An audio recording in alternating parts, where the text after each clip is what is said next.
Sekarang kita bahas penerapan turunan fungsi yang berkaitan dengan kecepatan dan percepatan.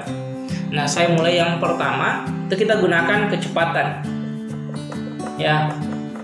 Nah, kalian kan sudah tahu bahwa kecepatan itu atau V, biasa disimbol dengan V, itu adalah jarak per waktu.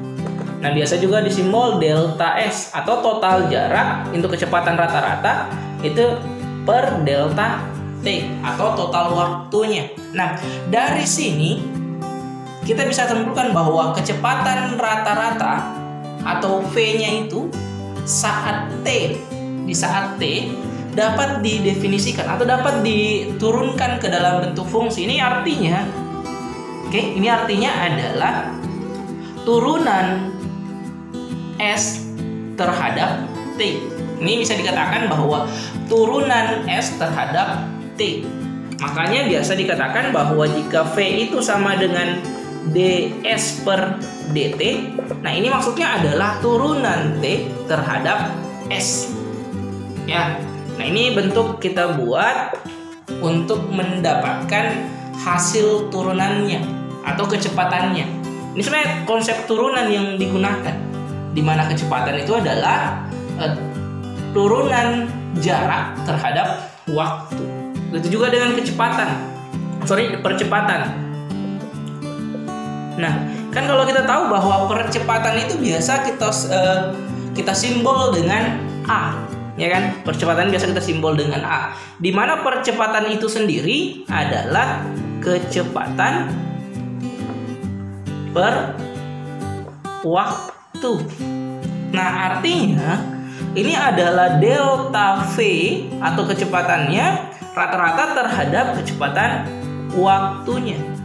Sehingga A itu bisa kita katakan sebagai turunan kecepatan, turunan waktu atau diturunkan turunan waktu terhadap kecepatan. Oke. Nah, biasanya kita akan gunakan dua konsep ini untuk mencari kecepatan dan percepatan.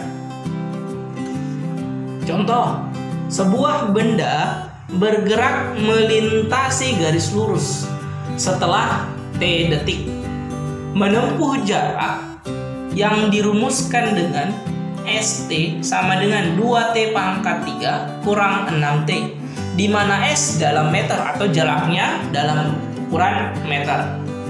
Pertanyaannya, tentukan A, kecepatan pada saat T sama dengan 2 detik. Kemudian pertanyaan bagian kedua, percepatan pada saat T sama dengan 3 detik. Sebenarnya ini simpel. Karena yang ditanya kecepatan, maka kita harus temukan dulu V-nya. Nah, V tadi adalah ds per dt. Nah, artinya ini adalah turunan T terhadap S. Nah, ini kan ada S. Maka kita tinggal turunkan fungsi ini.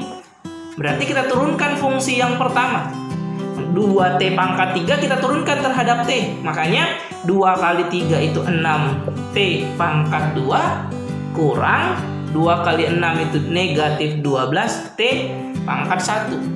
Nah, kita sudah dapat bahwa P sama dengan 6T kuadrat kurang 12T. Nah, ditanya kecepatan pada saat T sama dengan 2 detik. Berarti kita langsung dapat A-nya, tinggal substitusi nilai T-nya. Maka V sama dengan 6 kali 2 pangkat 2 dikurang 12 kali 2. 6 kali 4 24 kurang 2 kali 12 itu 24. Ya. Maka kita peroleh kecepatannya adalah 0. Ya, apa?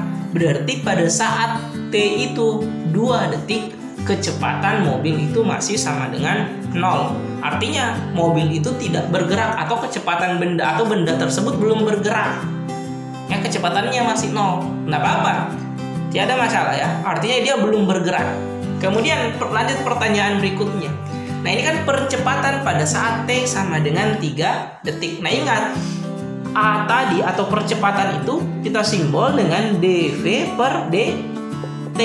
Artinya kita turunkan V terhadap kita turunkan T terhadap V.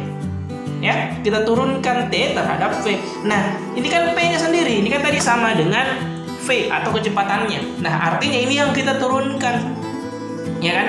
Kita turunkan ini. Berarti 6 kali 2 itu 12 dikali T. Ya kan? Tak pangkatnya kurang 1. Kemudian dikurang 12. Berarti kita peroleh rumus percepatannya adalah 12T kurang 12. Nah, berarti jawaban bagian B-nya apa? Percepatan pada saat T sama dengan 3 detik. Berarti A sama dengan 12 kali 3 kurang 12. Berarti 3 kali 12 36 kurang 12 itu 24. Artinya apa? Maka percepatan benda tersebut pada saat T sama dengan 3 detik adalah 24 meter per second. Karena dibilang tadi jaraknya dalam bentuk meter, maka meter per detik. Begitu juga dengan tadi nih, 0 meter per detik. Oke?